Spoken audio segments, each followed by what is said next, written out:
Bonsoir à tous et bienvenue dans ce journal des JMJ. Au sommaire ce soir, les jeunes s'apprêtent à vivre la grande veillée avec le pape sur la plage de Copacabana. Vous pourrez bien sûr vivre ce moment en direct tout à l'heure à partir de minuit sur notre antenne.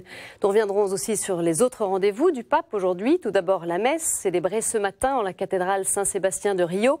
Et puis la rencontre avec la classe dirigeante brésilienne. Retour enfin sur le chemin de croix où la prière a enveloppé une fois encore la plage de Copacabana hier.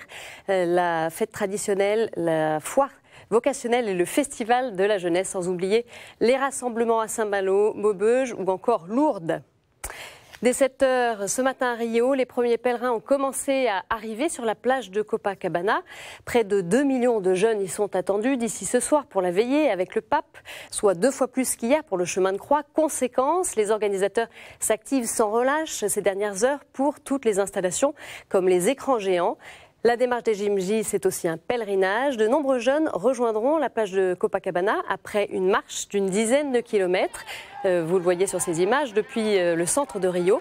La plupart des jeunes resteront dormir sur place. Pour cela, ils ont leur kit veillée avec les repas pour le week-end. Et côté météo, eh bien, cela s'annonce plutôt bien. S'il y a des averses aujourd'hui, un grand soleil est prévu demain.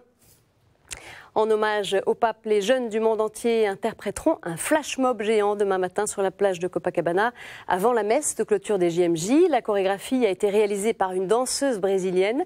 L'objectif est de montrer que les jeunes, ensemble, ont quelque chose à dire au monde.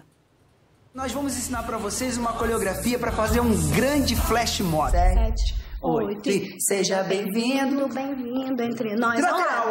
Coisa boa ouvir tua voz, é uma alegria poder te encontrar. Aí, vocês viram que a gente ensinou agora? É uma alegria poder te encontrar. Daí, pode ser? Seja bem-vindo, bem-vindo entre nós. Coisa boa ouvir tua voz, é uma alegria poder te encontrar. 12 jeunes des 5 continents ont déjeuné avec le pape hier à l'archevêché de Rio. Et parmi eux, Anne-Sophie, une Française de 27 ans, volontaire depuis 6 mois à Rio pour la préparation des JMJ. Elle a raconté à nos confrères canadiens de Sel et Lumière comment ce déjeuner, pour le moins inhabituel, s'était passé. On a évoqué plusieurs sujets, on a évoqué, toujours centré autour du thème de la jeunesse bien sûr. Ça a été l'emploi des jeunes et la façon dont ils étaient reconnus dans les sociétés modernes. On a notamment parlé du phénomène inquiétant du chômage des jeunes qui est de plus en plus fort et en fait qui montre que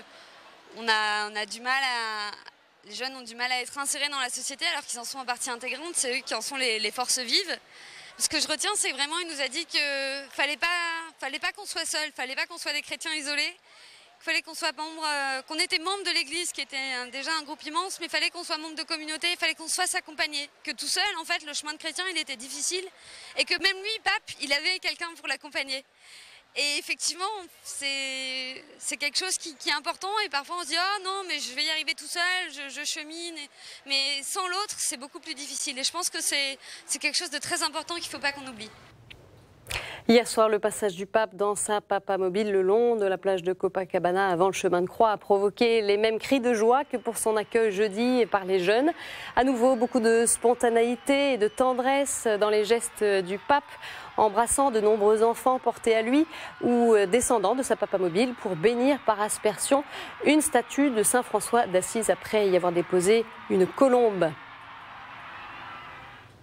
Comme l'avaient fait les missionnaires il y a 3 siècles en plantant la croix sur la plage de Copacabana, c'est sur cette même plage que les jeunes ont suivi le chemin de croix des JMJ grâce à une vingtaine d'écrans géants. La mise en scène était impressionnante. Chaque station était représentée par un tableau vivant animé par des figurants pour évoquer les souffrances contemporaines. Les méditations étaient lues par des jeunes de tous horizons. Le pape l'a suivi depuis l'immense podium installé à l'autre extrémité de la plage. Dans sa méditation, il a invité les jeunes à réfléchir sur le sens de la croix dans leur vie. Il faut toucher la croix de Jésus sans y laisser quelque chose de lui-même. Et sans porter quelque chose de la croix de Jésus dans sa propre vie. Et la Croix aussi était au cœur des JMJ de Lourdes où sont réunis quelques 1500 jeunes venus de nombreux pays. Hier soir, ils ont vécu une veillée de réconciliation dans l'église Sainte-Bernadette avec plusieurs malades et handicapés. En lien avec les jeunes au Brésil, ils ont pu suivre le chemin de croix de Rio en direct sur grand écran. Puis après une procession d'une grande croix en bois portée jusqu'à l'autel, les jeunes venus nombreux ont fait la queue pour prier cette croix, certains se mettant à genoux ou l'embrassant.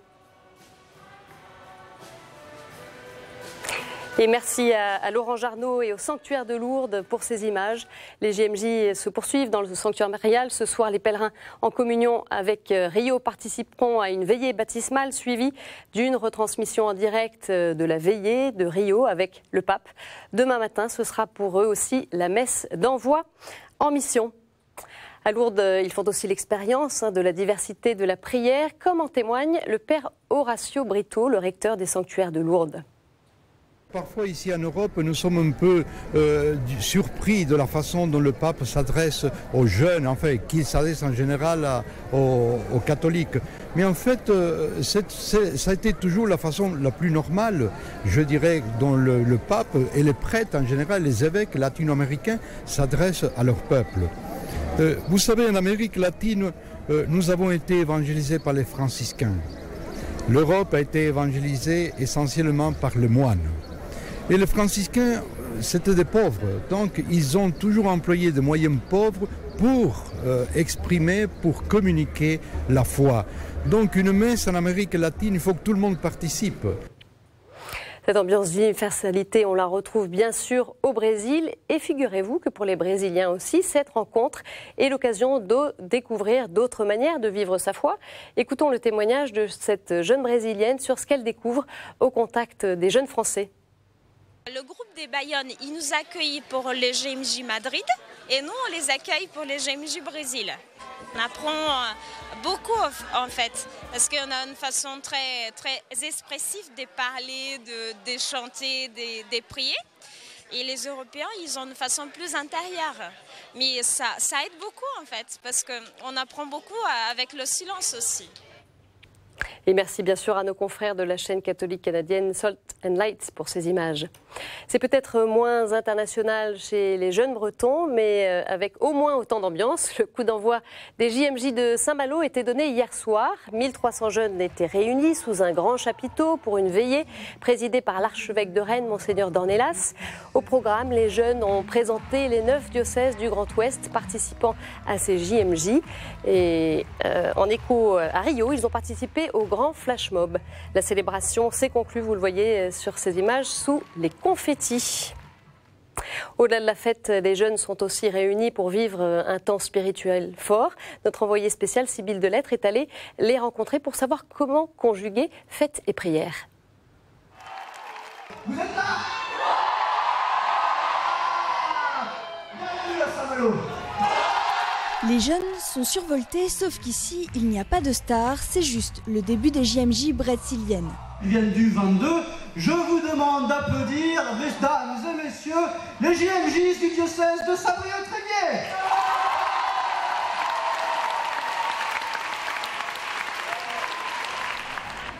Et c'est un programme chargé qui les attend ce matin dès l'ouverture du chapiteau, place à la louange. Et contrairement à ce qu'on pourrait penser, ces jeunes ne sont pas là uniquement pour faire la fête. Être en groupe dans la spiritualité, c'était vraiment quelque chose d'exceptionnel. Donc fallait absolument y participer. Ne pouvant pas aller à Rio, on a profité de Saint-Malo pour venir. Je crois que justement c'est important dans un tel rassemblement que toutes les dimensions soient honorées. Alors évidemment la dimension de la structuration de la foi, de la vie de prière, de l'intériorité, mais aussi, et les JMJ sont vraiment cela, un temps très festif, un temps de joie.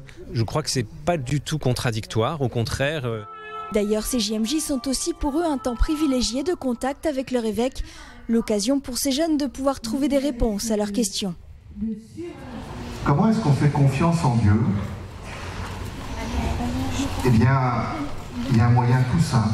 C'est de retrouver dans notre histoire les moments où vraiment on a vu Dieu à l'œuvre dans sa vie.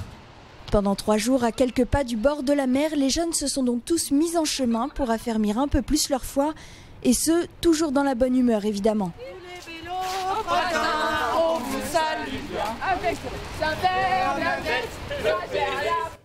En Belgique aussi, Maubeuge accueille des JMJ. On va en voir ici quelques images. Y participent des jeunes du diocèse d'Albi, de Cambrai et des diocèses francophones de Belgique.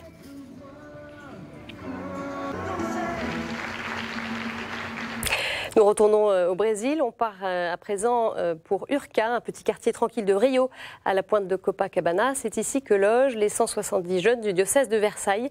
Parmi les pèlerins, 15 d'entre eux font partie du groupe de louanges Enjoy de la paroisse de Trappes. Coraline Salvoche est partie à leur rencontre ce matin. Petit matin tranquille à Urca, quartier de Rio de Janeiro.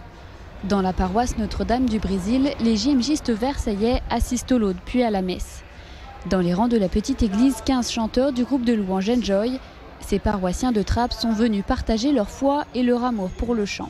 Sans connaître le Brésil, c'était important pour nous de vouloir partager notre foi à nous aussi. C'est reprendre souffle et surtout mettre une parole sur une façon de vivre. Chanter des louanges, c'est pas n'importe quoi. On doit s'y mettre entièrement. On accompagne la prière des autres. Donc on ne peut pas chanter si on n'y croit pas. Le groupe a déjà donné plusieurs concerts durant la semaine missionnaire à Ouro Preto, une petite ville à 300 km au nord de Rio. Enjoy participe également au Festival de la jeunesse durant les JMJ. Dans ce long périple qui a débuté il y a 2 semaines, le groupe est accompagné spirituellement par le curé de la paroisse de Trappes. Et c'est vrai, on peut voir passer ces JMJ comme ça. Et le prêtre, en tout cas moi, je suis dans ce groupe aussi pour permettre à ce jeune de prendre recul. Le prêtre, il est là aussi pour permettre à ce que les jeunes, tout ce qu'ils vivent, soit relu à la lumière de l'évangile, à la lumière de la parole de Dieu, à la lumière de la foi. Les 15 musiciens seront ce soir au Brésil sur la plage de Copacabana pour une dernière soirée avec le pape. Lundi, ils se rendront avec leur diocèse dans la plus grande favela de Rio de Janeiro.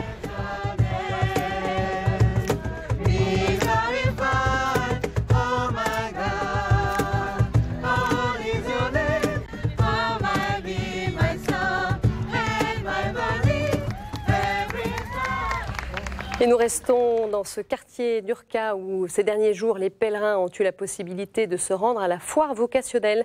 On en a aperçu quelques images hier. C'est là où le pape est venu confesser quelques jeunes.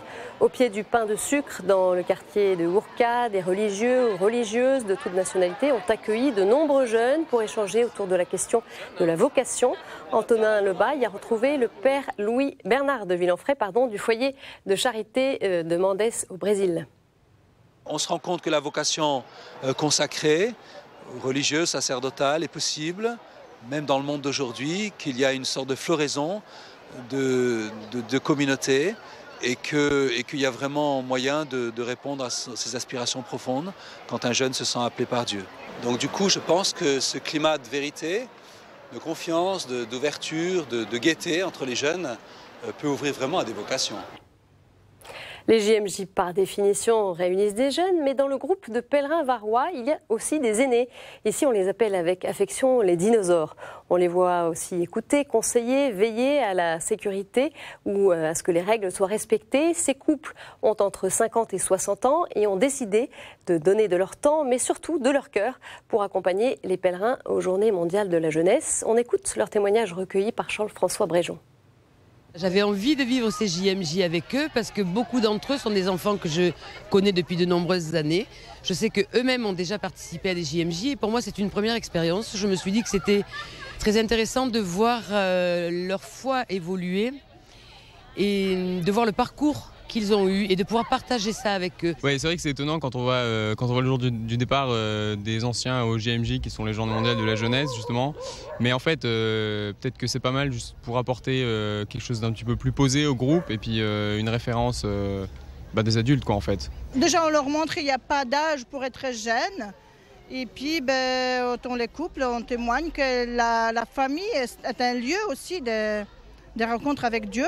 qu'effectivement on a une carcasse qui vieillit, mais on a le même cœur qu'eux et on ressent avec eux tout ce qu'ils ressentent. Et c'est un petit bonheur, on dit merci aux jeunes, eux nous disent un peu merci aussi et on partage, c'est vraiment un partage énorme et on découvre, moi il a fallu que je fasse 12 000 km pour embrasser un pauvre et je crois que je m'en rappellerai toute ma vie, quoi. Je trouve que ça apporte quelque chose aux jeunes et puis à moi aussi, de voir des aînés dans la foi, de discuter un peu avec eux, puis, parce qu'ils ont souvent vécu des épreuves, des moments difficiles dans leur vie, et de voir en quoi comment le Seigneur a agi dans leur vie et les a fait devenir ce qu'ils sont aujourd'hui. Et puis je pense que pour eux aussi, ça peut peut-être les renouveler dans leur foi, de voir que l'Église est jeune aussi et qu'il n'y a pas à désespérer. On prie pour les jeunes aussi, pour que leur amour soit peut-être si forte que le nôtre. Que le nôtre. Que le nôtre. Voilà. Que voici. Et d'ailleurs, Wojtek et Renata se sont rencontrés au JMJ de Compostelle en 1989. Une jolie histoire. Depuis, ils participent à toutes les JMJ.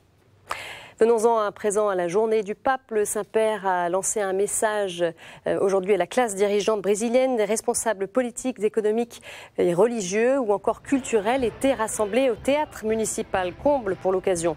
Dans son mot d'accueil, l'archevêque de Rio a évoqué les grandes manifestations sociales récentes, des manifestations pour un pays plus juste et moins inégal, a-t-il dit. Un jeune ancien drogué a aussi fait part de son témoignage.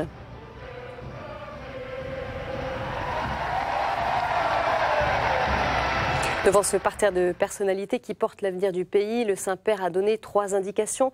Cultiver un humanisme intégral qui tient pour beaucoup à l'Évangile au Brésil. Il faut aussi dialoguer, un dialogue constructif comme alternative à l'indifférence égoïste ou à la protestation violente. Enfin, le pape François a appelé à faire preuve de responsabilité sociale. La classe dirigeante doit se mettre à l'écoute de ceux dont les cris demandent justice. Il faut réhabiliter la politique, a lancé le Saint-Père que je vous propose d'écouter. Nous sommes responsables de la formation de nouvelles générations, l'aider à être capable dans l'économie, dans la politique et ferme dans ses valeurs éthiques. L'avenir exige de nous la tâche de réhabiliter la politique, qui est l'une des formes les plus élevées de la charité. L'avenir exige de nous aussi une vision humaniste de l'économie et une politique qui puisse toujours davantage faire participer la personne et qui évite l'élitisme et déracine la pauvreté. Celui qui agit de façon responsable place sa propre action avant les droits des autres, avant le jugement de Dieu. Et le pape a même insisté, ce sens éthique apparaît aujourd'hui comme un défi historique sans précédent. Vous pouvez bien sûr retrouver ce discours dans son intégralité sur notre site internet. À l'issue de sa prise de parole à la fois grave et sereine, les petites élèves de l'école de danse du théâtre municipal sont venus entourer le pape. Émotion encore lorsqu'une vingtaine de représentants de la société civile sont venus le saluer. Et on va le voir sur ces images, le pape François s'est coiffé du chapeau Indios qu'un petit groupe venait de lui offrir. On le verra peut-être un peu plus tard. Luiz Paulo Horta est journaliste au quotidien célèbre du Brésil, O Globo, l'un des plus grands quotidiens du pays. Il livre son analyse à Gabriel Leclerc. Il observe que le pape est très populaire au Brésil. Tout le monde prête attention. Je pense que du point de vue de la réception, c'est toujours très bon. Ce qui reste à savoir, c'est ce qu'ils vont faire avec ce qu'ils ont écouté. Pour moi, le thème le plus fort de ce qu'ils parlent, c'est la culture du rencontre. Parce que vous savez que ici en Amérique latine, comme on a des grandes disparités sociales, il y a quelquefois des politiques qui font toute sa prédication politique dans la classe de la séparation, de l'amitié, par exemple ce que le colonel Chavez a fait en Venezuela. il a coupé le pays en deux, qui est contre, qui est à faveur. Aussi, on voit ça aussi dans l'Argentine de Madame Kirchner. C'est tout le contraire de ce que ce pape dit. Il le dit avec une conviction énorme. Le plus important n'est pas ce qu'il dit, c'est ce qu'il est. On voit si bien qu'il est une personne honnête, intègre, bonne, illuminée. Je pense que ça c'est ce qui va rester. Ce matin, le pape a célébré la messe en la cathédrale Saint-Sébastien avec plus d'1 millier d'évêques présents au JMJ, avec aussi les prêtres, les religieux et religieuses ainsi que les séminaristes, même si l'on sait que tous n'ont pas pu accéder au lieu pour des raisons de sécurité. Le Saint-Père a insisté sur la nécessité de revenir à la source de leur vocation. Ce n'est pas la créativité pastorale ou la planification qui garantissent l'efficacité apostolique, mais le fait d'être fidèle à Jésus. Le pape François a invité à développer une culture de la rencontre. Aidons les jeunes à se rendre compte qu'être des disciples missionnaires est une conséquence du fait d'être baptisé, fait partie essentielle de l'être chrétien, et que le premier lieu à évangéliser est sa propre maison, le milieu d'études ou de travail, la famille et les amis. Nous ne pouvons pas rester enfermés dans la paroisse, dans nos communautés, dans nos institutions, alors que tant de personnes attendent l'Évangile. Sortir, aller, ce n'est pas simplement ouvrir la porte pour accueillir, mais c'est sortir par la porte pour chercher et rencontrer.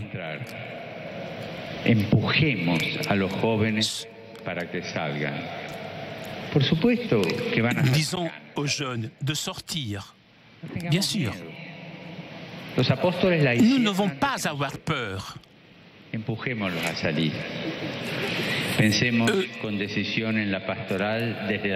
Poussons-les à sortir. Pensons avec courage à la pastorale en partant de la périphérie, en partant de ceux qui sont les plus loin, de ceux qui d'habitude ne fréquentent pas la paroisse.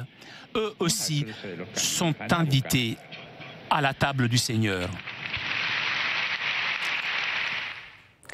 Et c'est au moment du déjeuner que l'évêque de Rome a retrouvé l'épiscopat brésilien. Ce que l'on peut retenir de cette rencontre, c'est que le pape François a partagé une longue réflexion avec les évêques sur la capacité de l'Église à rejoindre le peuple et conduire sa mission d'évangélisation au Brésil. Un cap, le document d'Aparecida de 2007, fruit de l'Assemblée de la Conférence épiscopale d'Amérique latine, dont le cardinal Bergoglio avait été la cheville ouvrière. Et plusieurs demandes, dont notamment la révision en profondeur des structures de formation des prêtres et des laïcs pour une plus grande solidité humaine, culturelle, affective, spirituelle et doctrinale. Il a rappelé aussi l'état permanent de mission, la nécessité d'une vraie solidarité entre évêques ou encore son attention à l'Amazonie, que dans laquelle l'Église joue un rôle exemplaire. Même si c'est un Français, c'est un évêque au Brésil, dans le diocèse de Santissima Conceição do Araguaia, Monseigneur Dominique Yu, dominicain. Il s'agit de l'invité de notre journal. Domitil Blanc et Antonin Lebas l'ont rencontré après la messe célébrée par le pape. Les propos du Saint-Père l'ont profondément marqué. On l'écoute.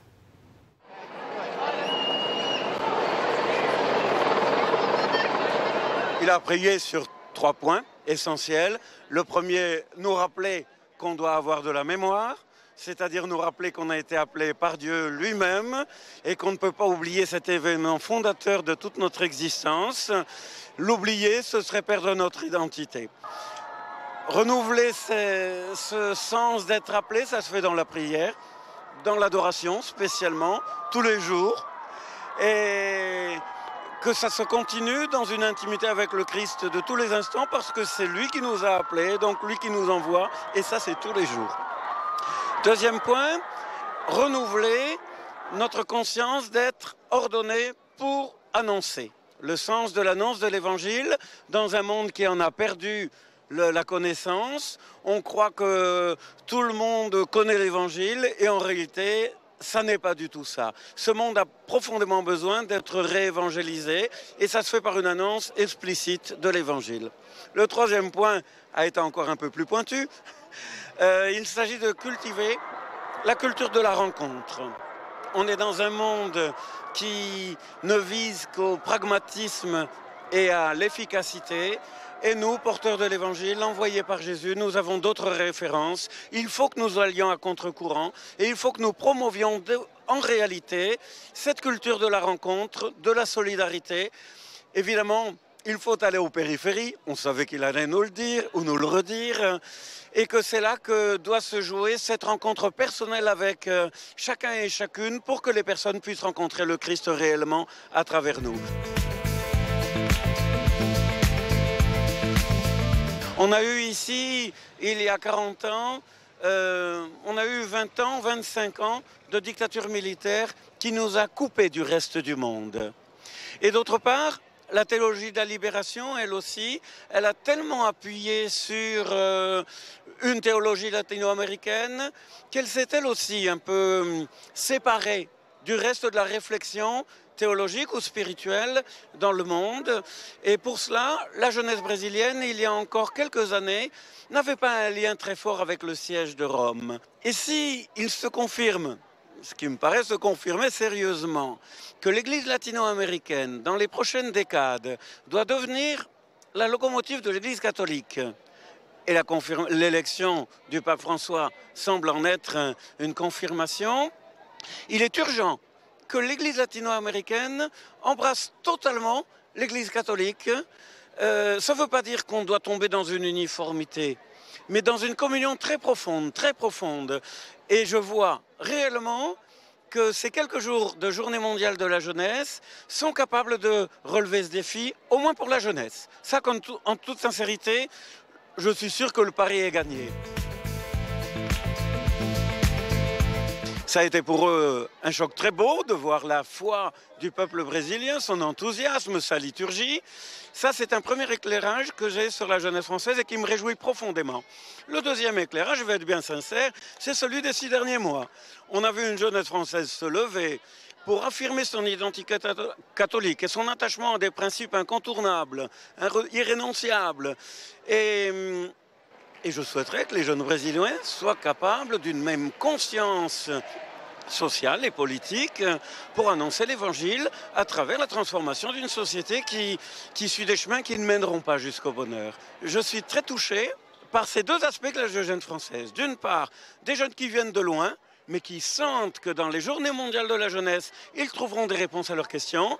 Et d'autre part, une jeunesse très ferme, très belle, très digne, capable d'action sans violence et sans